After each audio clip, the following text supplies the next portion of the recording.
말씀의 제목은 성령 안에서의 삶입니다. 또 로마서입니다, 여러분.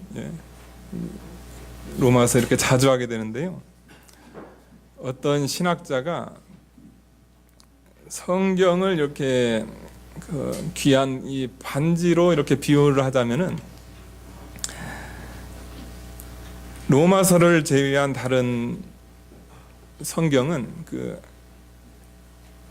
링의 테두리, 금으로 만든 테두리와 같고, 그 다음에 반지의 보석 부분은 로마서다. 그런데 그 보석 가운데서 가장 빛나는 부분이 로마서 8장이다. 이런 표현을 썼습니다. 그래서 로마서 8장이 너무나 중요하기 때문에 오늘 이 말씀을 들고 썼습니다. 8장 1절 보니까요. 그러므로 이제 그리스도 예수 안에 있는 자에게는 결코 정죄함이 없나니. 그러므로 그랬습니다. 그러므로 했으니까 위에 있는 내용을 알아야 그 다음에 이 8장 1절부터 하는 그 내용을 여러분들 알 수 있습니다. 그러니까 7장에서 무엇을 이렇게 얘기하고 있었냐면요.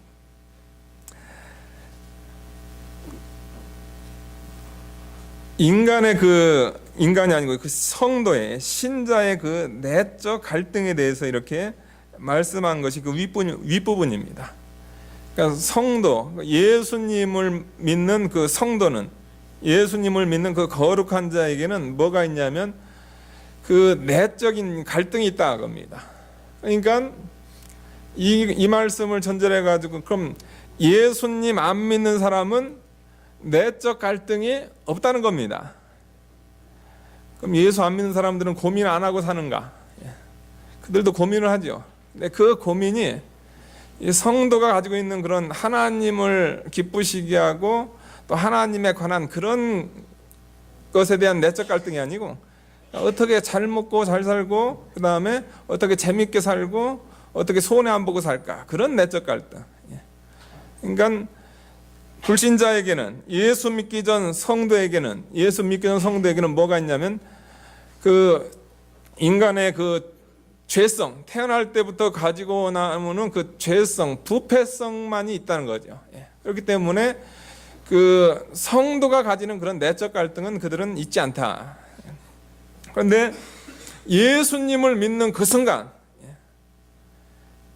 자기가 죄인인 것을 깨닫고선 예수님 없으면 도저히 살 수 없다. 그래가지고 예수님, 우리의 구세주, 보혜사, 우리의 중보자, 하나님과 인간 사이를 연결하기 위해서 온 예수님을 내가 믿는 그 순간에 이제 성도에게는 어떤 역사가 일어나냐면요. 성도에게는 이런 내적 갈등이 일어난다. 왜 내적 갈등이 일어나냐면요. 예수 믿는 성도에게는 뭐가 나타나냐면 새 생명이 나타납니다. 그것을 이제 성경적으로라든가 아니면 신학적인 표현이 뭐냐면 죽었던 영이 살아나는 거죠. 죽었던 영이 살아나는 겁니다. 예수님의 보혈로 또 성령의 적용하심으로 인해 가지고 이 죽었던 영이 살아나는 겁니다. 그러니까 죽었던 영이 살아나니까요, 중생한 영, 살아난 영, 리본, 다시 태어난 영은 그 안에 누가 내주하시면 그 안에 성령님이 내주하십니다. 또 중생한 영은 성경 말씀이 진리의 인도를 따라갑니다. 그러니까 전에는, 예수님 믿기 전에는 내 안에는 뭐만 있냐면 죄성, 자기 중심, 자기 마음대로 살고자 하는 그것만 있었는데, 예수 믿는 그 순간에 성도 안에는 이 중생한 영, 하나님께서 살린 중생한 영, 또 성령이 내주하시는 중생한 영, 하나님 말씀의 인도를 따라 살기를 좋아하는 중생한 영, 이것이 있다는 거죠. 그러니까 성도에게는 뭐가 있냐면 이런 내적 갈등, 내적 전쟁이 성도에게는 있다는 겁니다. 그러니까 여러분들 예수님 믿은 다음에 여러분들 고민하시는 게 있는데, 그건 뭐냐면은 내가 예수님 믿었는데, 내가 예수님의 보혈로 내가 깨끗해졌는데, 근데 왜 내 삶의 한 구석에는 왜 과거에 내가 예수 믿기 전에 있었던 그런 일종의 자기중심적이라든가 아니면 그런 죄성이라든가 이것이 왜 있는가? 근데 성경에서는 얘기하는데 그거 있는 게 맞다는 거죠. 예. 여러분이 죽기 전까지는 그 내적 갈등은 반드시 성도에게 수반된다는 거죠. 그러니까 여러분들 절대로 예수님 믿은 다음에 내 안에서 일어난 그런 내적 갈등, 내가 왜 예수님 믿는 내가 왜 죄 짓지? 그것으로 인해 가지고 여러분들 여러분의 구원을 의심하지 마시기 바랍니다. 왜 그러냐면 여러분들은 이미 구원받은 존재예요. 그렇다고 해서 신자는 그냥 내적 갈등이 있으니까 그냥 어차피 있는 거 그냥 죄도 짓고 그냥 예수님도 믿고 주일날 교회도 오고 이러라고 하는 건 아니죠. 이제 이거 그 내용은 이제 우리가 좀 이따 다룰 건데요. 그건 아닙니다.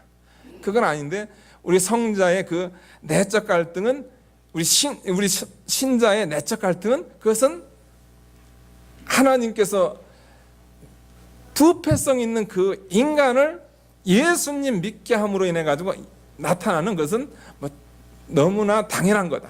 그것을 우리가 알고선 이 말씀을 살펴봐야 된다는 거죠. 그러니까 성도에게는 여기는 저나 여러분들에게는 뭐가 있냐면은 여러분이 예수님을 믿었다가 하면 여러분에게는 중생한 영과 그 다음에 예수 믿기 전에 내가 가지고 있었던 그 부패성, 죄성이 있기 때문에 우리 속에서는 계속 이런 신자의 내적 갈등이 있다. 그래서 이제 사도 바울이 그 24절에 사도 바울 그 얼마나 거룩한 분입니까? 그러나 그분에게도 그 신자로서의 그 내적 갈등이 있기 때문에 오호라 나는 공고한 사람이로다. 이 사망의 몸에서 누가 나를 건져내랴. 그래가지고 어떤 사람은 이 너무 죄의식에 사로잡히니까 이걸 자해하는 사람도 있어요. 그거 안 됩니다. 오호라 나는 공고한 사람이로다. 이 사망의 몸에서 누가 나를 건져내랴. 내 속에 그런 죄성이 있는데 그 죄성이 나를 이 사망의 그 아래로 나를 끌고 내려간다는 거죠. 누가 나를 건져내랴 했는데 사도 바울은 거기서 무슨 자살을 한다거나 아니면 그 자해를 한다거나 그렇게 하지 않았다는 거죠. 뭘 붙잡았냐면 25절 보니까요. 우리 주 예수 그리스도로 말미암아 하나님께 감사리로다. 은혜를 붙잡았습니다. 그러니까 여러분들 신자는 신자 속에 있는 그 죄성이 있는데 그 죄성에 대한 이 자기 고민 이건 반드시 필요합니다. 그게 사망이거든요. 그 자기 고민은 필요한데 그 자기 고민이 너무 지나쳐가지고 거기에 빠져버리면 안 되죠. 맞다. 내게는 이런 죄성이 있지만은 그러나 내게는 그리스도의 은혜가 있다는 거죠. 예수님의 은혜가 있다. 이것을 사도 바울이 얘기하고 그러면서 8장부터는 이것은 뭐냐면 성도들에 대한 그 위로입니다. 어떤 위로냐면은 성도로서 살아가는데 내적인 그런 갈등, 그 내적인 그런 죄성이 있다는 거죠. 그 죄성으로서 그 고민하는 성도들에 대해서 하나님께서 위로의 말씀을 해주시는 거죠. 8장 1절 보니까요. 그러므로 이제 그리스도 예수 안에 있는 자에게는 결코 정죄함이 없나니 이는 그리스도 예수 안에 있는 생명의 성령의 법이 죄와 사망의 법에서 너를 해방하였음이니라. 그러니까 여기에서 얘기하는 것은 뭐냐면요. 성도에게는 불완전한 것이 있다. 성도에게는 연약한 것이 있다. 이것을 얘기하고 있습니다. 내가 예수님을 딱 믿는 그 순간에 나는 완전히 천사가 돼가지고 저 하늘에 있는 그런 완벽한 존재가 돼가지고 그냥 머리도 하얘지고 그냥 몸에서 그냥 광채가 나고 그냥 깔끔하게 죄 안 짓고 살아가는 그런 존재가 아니라는 거죠. 성도는 뭐냐면은 연약하다. 성도는 때로는 연약해서 하나님의 말씀을 범하는 경우도 있다는 거죠. 그러니까 여러분들 여기서 성도라는 것은 이건 사실 수요일 날 제가 이걸 다룬 부분인데요.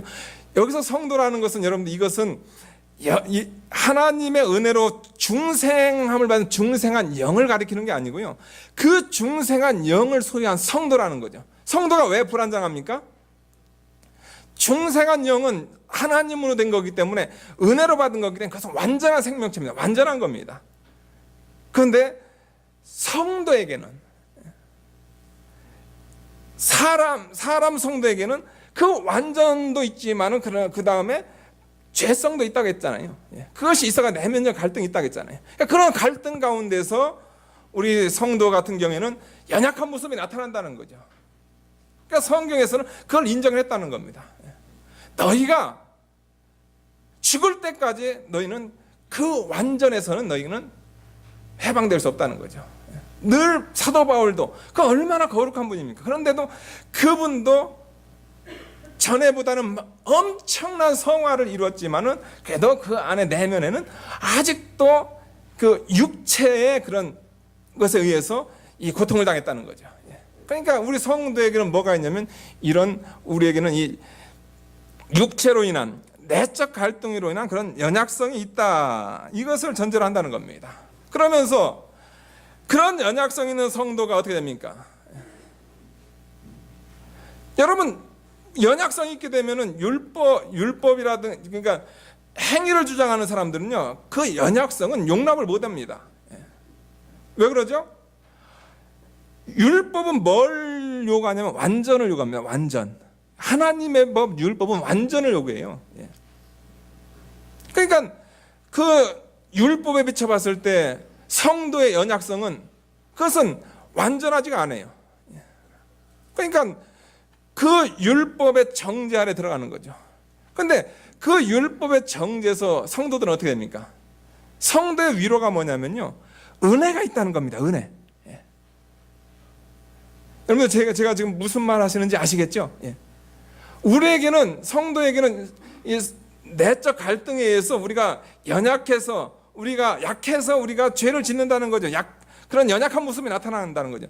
연약한 모습이 나타나야 돼. 성도에게는 뭐가 기다리고 있냐면 은혜가 기다리고 있는 거예요. 은혜가. 여러분들, 여러분이 연약했다고 해서 하나님께서 너 왜 이렇게 연약해? 너 왜 이렇게 못해? 버리지 않는다는 거죠. 연약하더라도 하나님은 우리 아버지시니까, 못났어도 자식이잖아요. 여러분들, 여러분 자식이 못났다고 버리실 거예요? 요즘 세대가 하도 악해가지고 그냥 못난 건 버리더라고요. 근데 우리 하나님은 그런 하나님이 아니세요.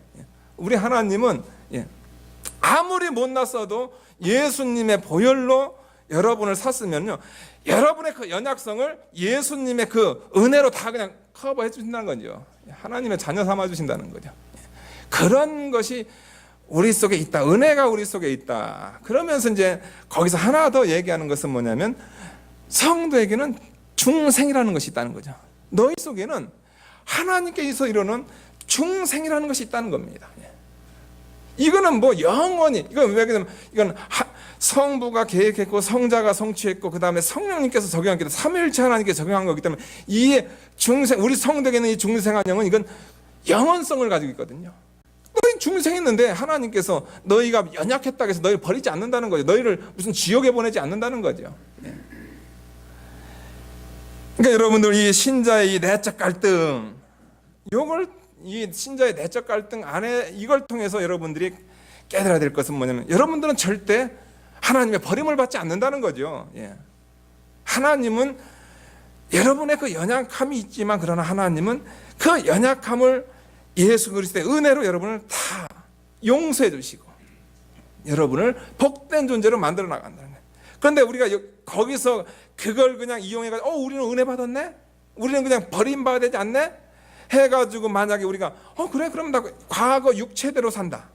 그러면 이제 여기서 우리가 이제 본문에 살펴보겠지만, 과연 예수 믿는 사람들에게 그 죄인데, 죄는 죄성, 그 사망인데, 그런 대로 만약에 살아간다고 하면, 그거를 향해서 돌진한다고 하면은 그 사람은 구원하고는 상관없는 사람이라는, 그러니까 자신을 속이는 겁니다. 착각 속에 사는 거죠. 절대로 그렇게 살지 않는다는 겁니다.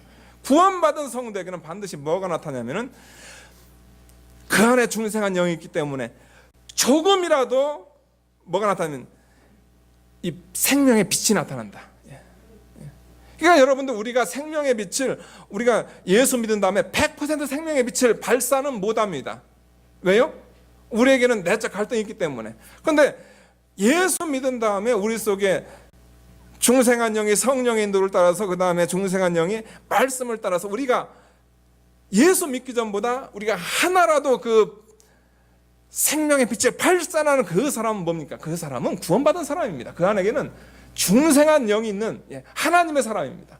그러니까 여기 로마서에서 말하는 영에 속한 사람이다. 이 8장에서 말하는 성령 안에 있는 삶, 또 영에 속한 삶, 이것을 얘기할 때 이것은 뭐냐면요, 그 성도의 완전성을 얘기하는 게 아닙니다. 완전성을 얘기하는 게 아니죠. 여기서 영에 속한 사람 삶이다, 그는 성령 안에 있는 삶이다, 이것은 뭐냐면요, 그가 예수님 믿어가지고 그 안에 중생한 영이 내주하시면서 성령께서 있는 그 사람이 영의 사람이다. 예수님 믿어가지고 여러분 속에 영이 있고 중생한 영이 있고 살아난 영이 있고 그 영 안에 성령이 내주하시게 되면 그 사람은 어떤 사람이라고요? 영에 속한 사람이다. 영적인 사람이다 겁니다. 그것은 우리의 부패성을 본 것이 아니고 하나님께서 이루는 그 영적인 그것을 바라보고서 사람 영에 속해 있는 사람이다. 그러니까 여러분도 성도들 가운데서 예수님 믿은 다음에도 성도들 가운데 어떤 부분은 거룩한 분이 있고 어떤 부분은 거기에 미치지 못하는 분들이 있어요. 그런데 성경에서 말하는 사람은 둘 다 영에 속한 사람입니다. 영적인 사람이에요. 왜요? 영적인 것은 인간의 무슨 공로라든가 인간의 행위에 의해서 영적인 것이 되는 것이 아니고 그 안에 성령이 내주하시니까 그 사람은 영적인 존재가 되는 겁니다. 이거에 대한 여러분들 그 확신이 있어야 되겠습니다. 제가 지금 얘기한 거 여러분들 1장 1절부터 11절 그 내용입니다. 그 내용을 제가 지금 다 얘기한 거예요. 설교 끝내야 되는데 벌써 시간이 얼마 많이 남았네요. 설교 다 했는데. 1절부터 우리 자세히 한번 살펴보도록 하겠습니다. 그러므로 이제 그리스도 예수 안에 있는 자에게는 결코 정죄함이 없나니. 신자의 내적 갈등이 있지만은 그러나 우리에게는 뭐가 있냐면 우리에게 가지고 있는 그 죄성을 능가하는 예수 그리스도의 은혜가 있다는 거죠. 예수 그리스도 안에 있는 자에게는 결코 정죄함이 없나니 이는 그리스도 예수 안에 있는 생명의 성령의 법이 죄와 사망의 법에서 너를 해방하였음이니라.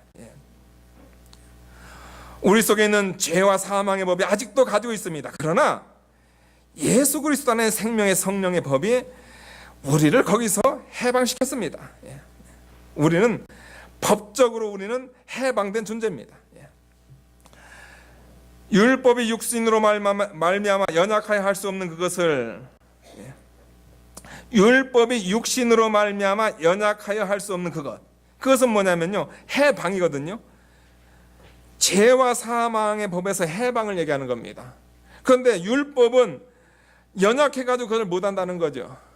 그럼 율법이 불완전한가? 아니죠. 우리가 7장에서 우리가 살펴본 대로 그것은 뭐냐면요, 율법이 육신으로 말미암아 연약해요.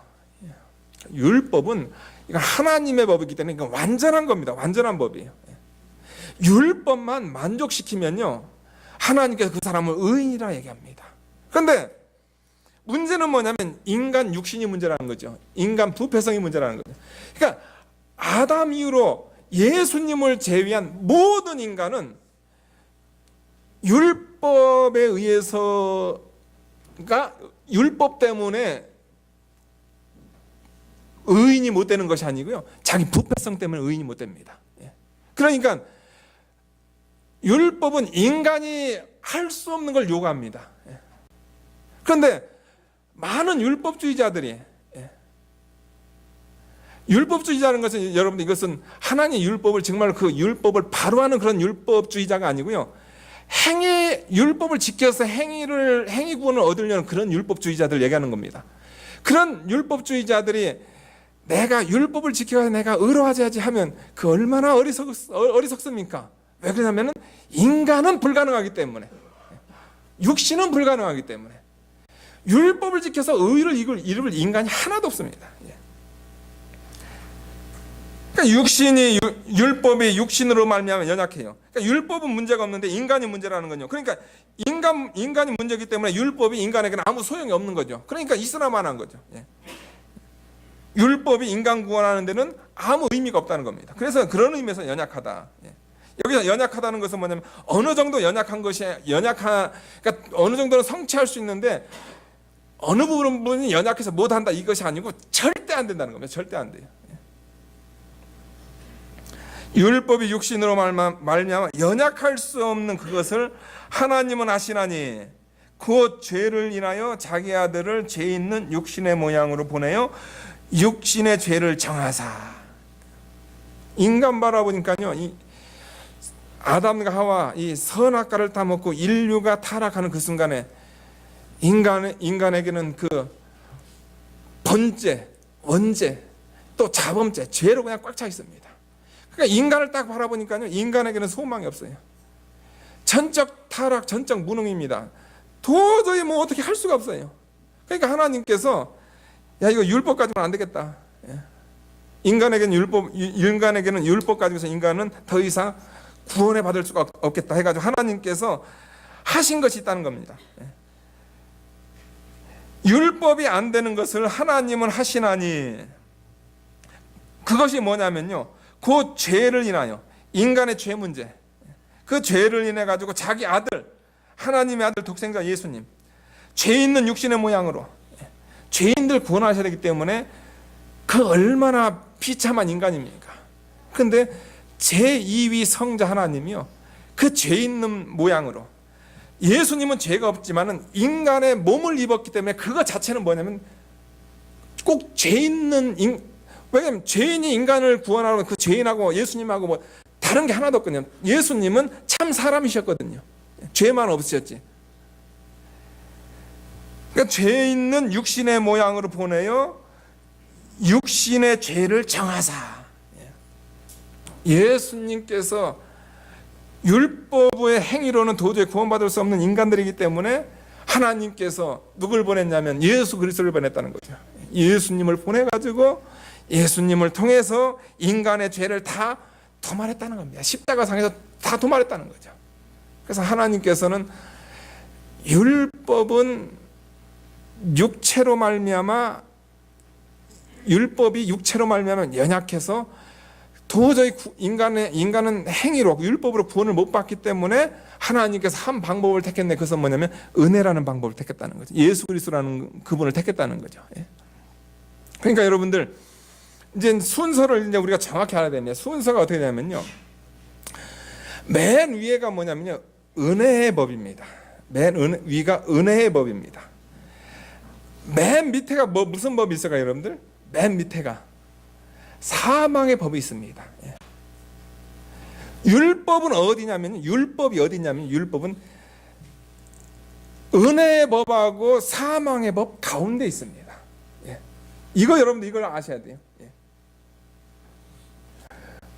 왜 율법이 사망의 법과 은혜의 법 왜 가운데 있을까요?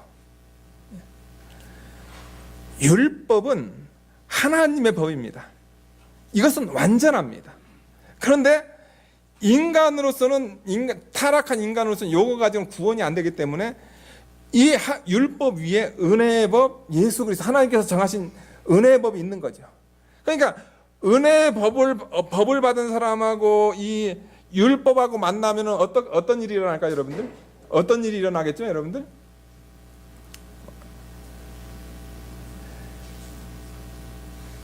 거룩해집니다. 열매를 맺어요.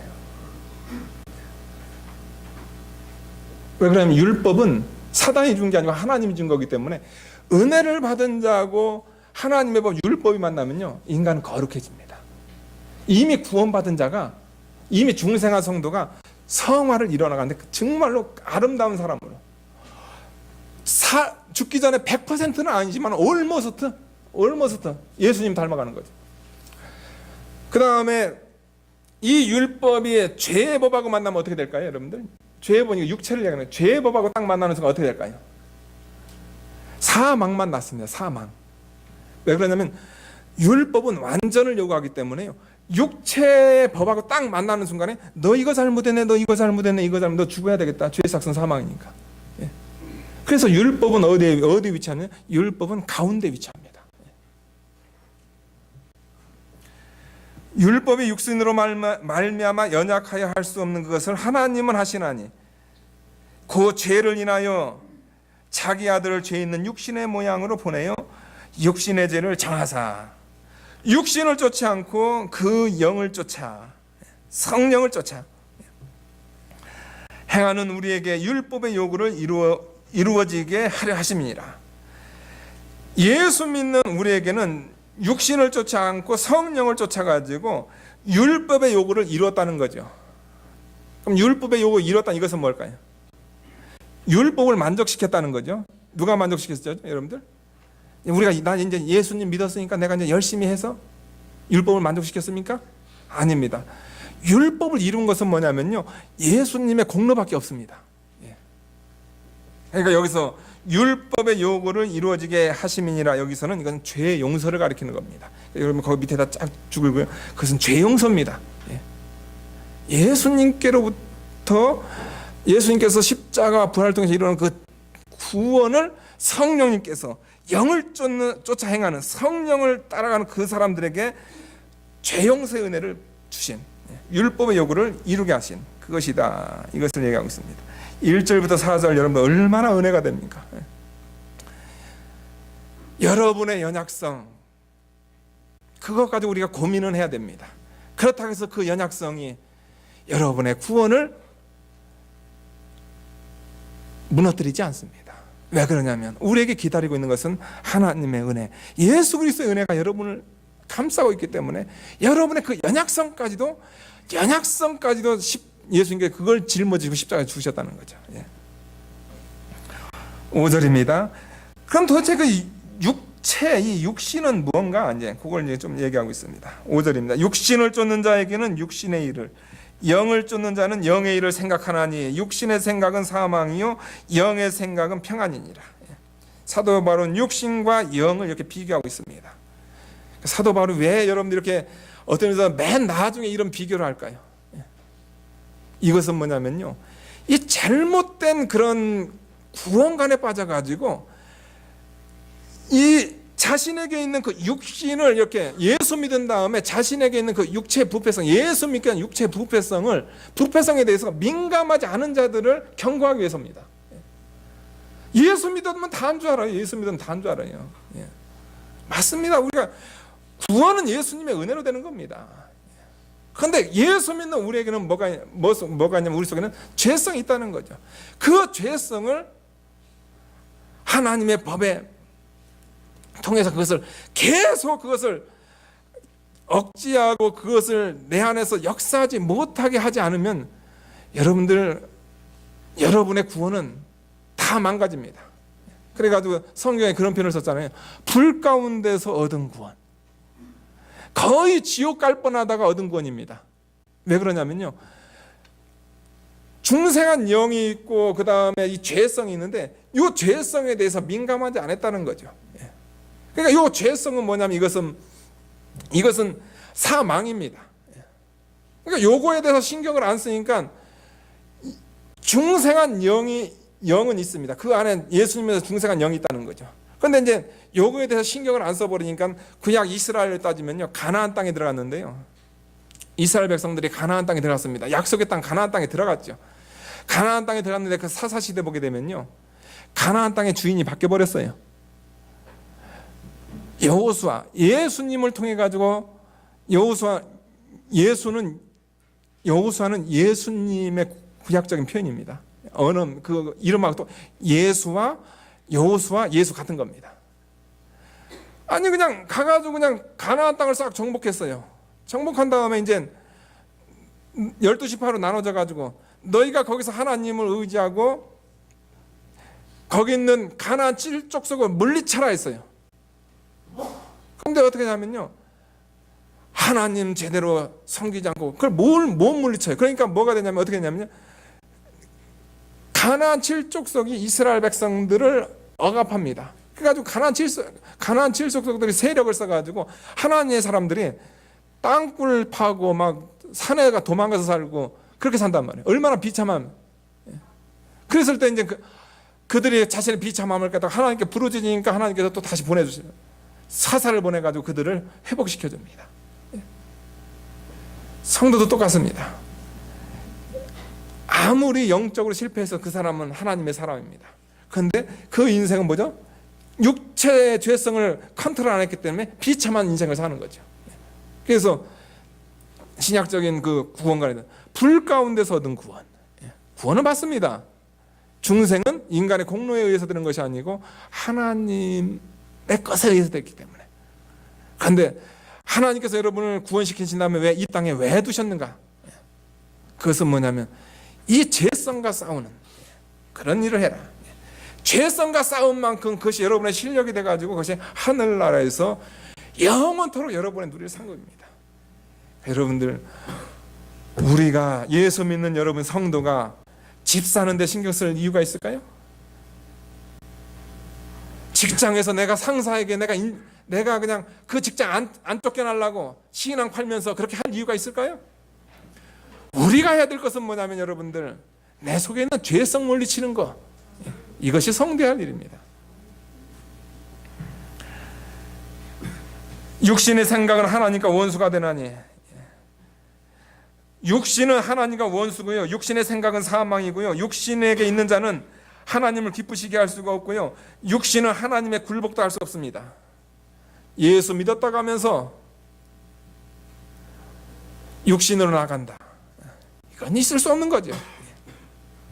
예수 믿는 자에게는 그 중생한 영, 그 안에 생명이 있기 때문에, 생명 있는 사람은 과거의 죄성은 점점점 멀어지고 거기서 한 줄기의 생명의 빛이라도 나오는 것이, 그것이 중생한 성도, 성령이 성령 안에서 사는 삶을 보여준다는 거죠. 그러니까 그 사람이 예수 믿은가 안 믿은가 뭘로 우리가 보여줄 수 있을까요? 그 안에 중생한 영이 있고, 그 다음에 예수님이가 그 안에 중생한 영이 있고, 그 중생한 영 안에 누가 내주하는, 성령이 내주하면, 성령이 내주하는 그 사람에게 뭐가 나타날까요? 여러분들, 거룩이 나타납니다. 중생했다고 하고 성령님이 내 안에 있다고 하면서 거룩이 안 나타난다. 그냥 예수 믿기 전 그 육신으로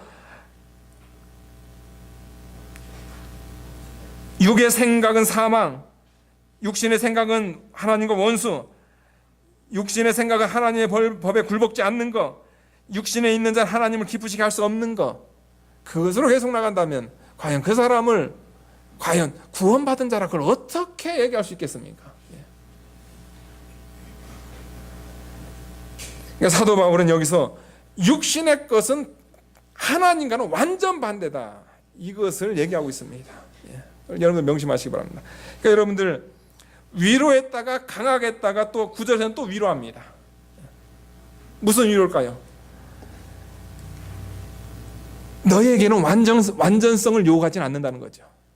성도들에게는 완전성을 요구하지 않는다. 그러나 최소한 성도에게는 생명의 빛은 나와야 된다, 그것을 요구합니다. 이것이 바로 구원받은 성도들의 삶이다. 9절부터는 수요일 하겠습니다. 여러분, 제가 이거 좀 설교했는데 무슨 내용인지는 이해가 되시겠죠? 최대한 간단하게 했습니다.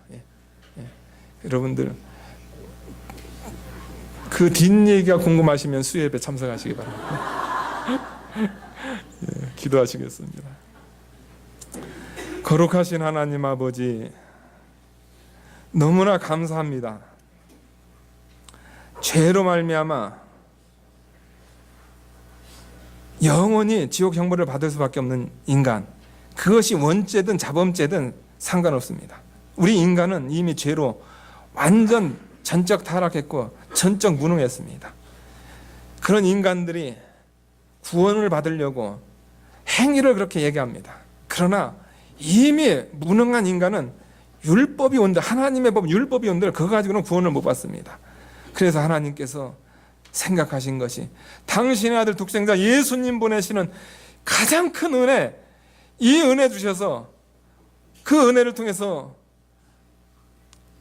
예수님께서 이뤄놓으신 그 구원의 은혜를 통해서 우리 죄인들에게 그것을 덧입혀줌으로 그 은혜로 율법의 요구를 다 이루게 하신 것 진심으로 감사함을 드립니다. 우리 사랑하는 성도들, 예수 믿는 우리에게 중생한 영도 있지만은 내가 원치 않는 그 죄성이 아직도 남아 있습니다. 그 죄성대로 나왔을 때 그걸 가지고 안타까워하고 그것이 사망인 줄 알고 고민하지만, 그러나 거기서 머무는 것이 아니고 그것까지도 덮을 수 있는 예수 그리스도의 은혜가 있다는 것을 늘 깨닫고 그 안에서 위로받고 다시금 일어나서 죄성과 싸우는 성도들 되게 도와주시옵소서. 예수님의 이름으로 기도하옵나이다. 아멘.